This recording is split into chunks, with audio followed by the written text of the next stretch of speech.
যে সঠিক পথ থেকে যদি আমরা বেঠিক হয় তাহলে তো ওরা আরো সুযোগ নেবে। বাংলাদেশের সেনাবাহিনী একটি গর্বিত সেনাবাহিনী, আমরা দেখেছি যখনই যাই হোক, কিন্তু চূড়ান্তভাবে জনগণের পক্ষে অবস্থান নিয়েছে বাংলাদেশের সেনাবাহিনী। সেই সেনাবাহিনী সম্পর্কে ভারতের পশ্চিম বাংলার একটি বহুল প্রচারিত পত্রিকা নানা ধরনের অপমানজনক মন্তব্য করে প্রতিবেদন করছে। কারণ কি?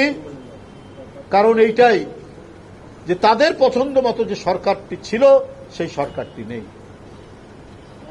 তারা এক ধরনের অনুশোচনায়, এক ধরনের বেদনায়, এমন এক মনোবেদনায় ভুগছেন যে তারা ক্রমাগতভাবে মিথ্যা বয়ান তৈরি করে বাংলাদেশের মানুষকে বিভ্রান্ত করার তারা চেষ্টা নিয়েছেন বা আন্তর্জাতিক পরিসরে অপপ্রচার করার চেষ্টা করছেন।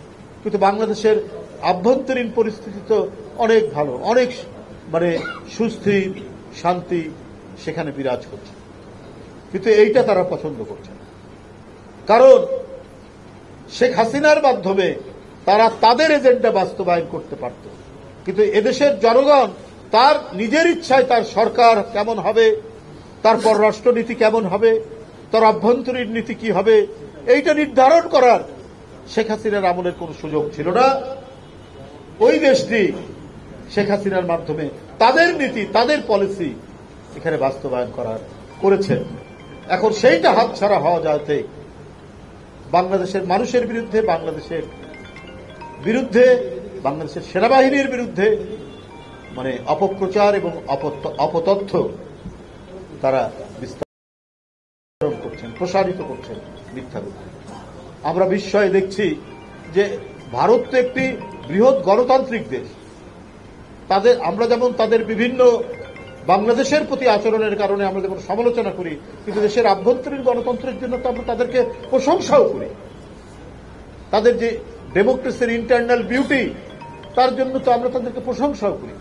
কিন্তু আমি দেখেছি সেখানে আনন্দবাজার পত্রিকা তো নিজেকে সেকুলার পত্রিকা বলেই বলে, কিন্তু আমি ওখানে দেখেছি যারা সেকুলার বলেও দাবি করে তাদেরও অত্যন্ত গভীরে কোথায় যেন একটা সাম্প্রদায়িকতা কাজ করে। সেখানে কেউ সেকুলার আছেন বলে 2-3টা লোক থাকতে পারেন, অরুন্ধতী রায় সহ কয়েকজন ব্যক্তি হয়তো থাকতে পারেন, অমর্ত্য সেন, অরুন্ধতী রায়, এরা ছাড়া আমার মনে হয় আর কেউ সেখানে সেকুলার নেই। হিন্দু মুসলমান সম্প্রীতির এক উজ্জ্বল উদাহরণ হচ্ছে বাংলাদেশ, ভারত না, বাংলাদেশ সেটা উদাহরণ। সেইখানে তারা শেখ হাসিনার পতনের পর একের পর এক কথা বলে অপপ্রচার, অপতথ্য দিয়ে। বন্ধুরা আমার, আজকে এই সব বিষয়গুলো তো সামনে আছে, সুতরাং অত্যন্ত সতর্কতার সাথে তো ডক্টর ইউনূস সাহেবের অন্তর্বর্তীকালীন সরকার, তাকে তো রাষ্ট্র পরিচালনা করে। আর রাষ্ট্র পরিচালনায় যারা দায়িত্বে আছেন, সে বাচ্চা ছেলেই থাকুক আর সিনিয়র মানুষরাই থাকে, সবার প্রতি তো আস্থা রেখেছে মানুষ। কিন্তু মানুষের আস্থার সংকট হতে থাকবে।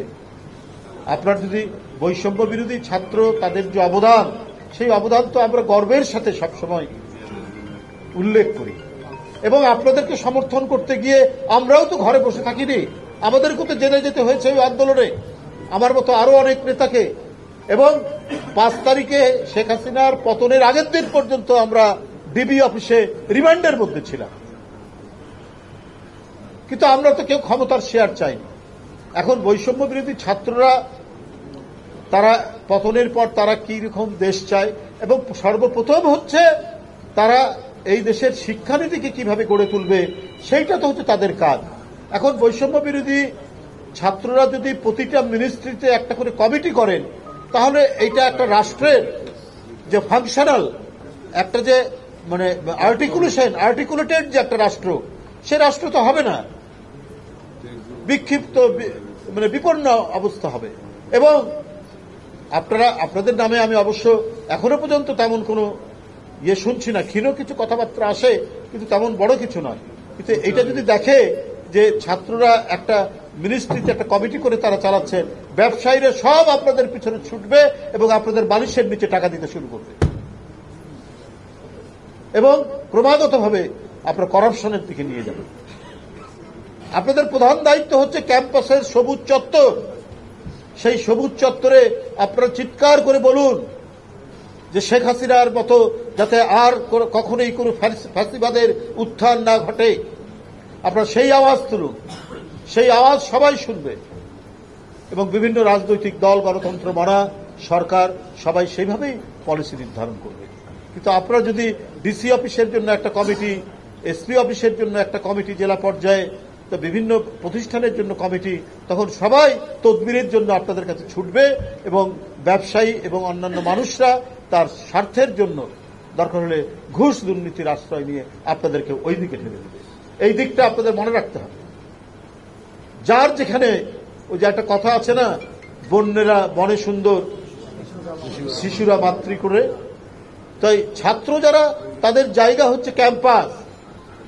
ক্যাম্পাসে আমাদের যে ঐতিহ্য, ভাষা আন্দোলন থেকে শুরু করে এদেশের বহু অর্জন এবং বহু নির্মাণের স্থপতি হচ্ছে ছাত্ররা।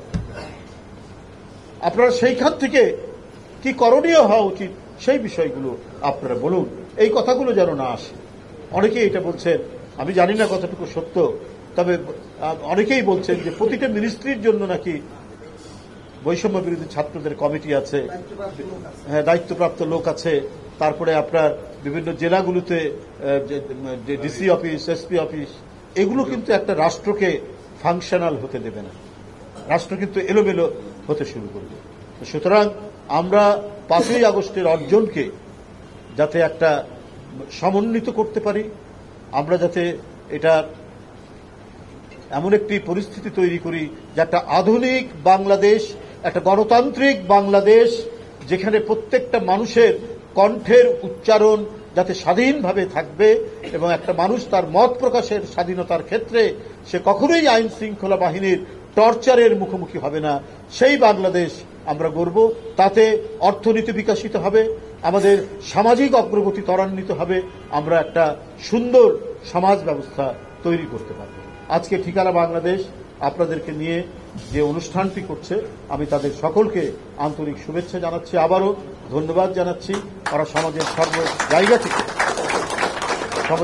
জায়গা থেকে এই মানুষদেরকে, অধ্যাপক, ইঞ্জিনিয়ার, ডাক্তার, কবি, সাহিত্যিক সবাইকে নিয়ে এসে এই এত সুন্দর একটি প্রফেশনাল সংগঠন গড়ে তুলুক, যেটা সবার কাছে দৃষ্টান্ত হবে, সবার কাছে আদর্শ স্থানীয় হবে। আপনাদের সকলকে ধন্যবাদ।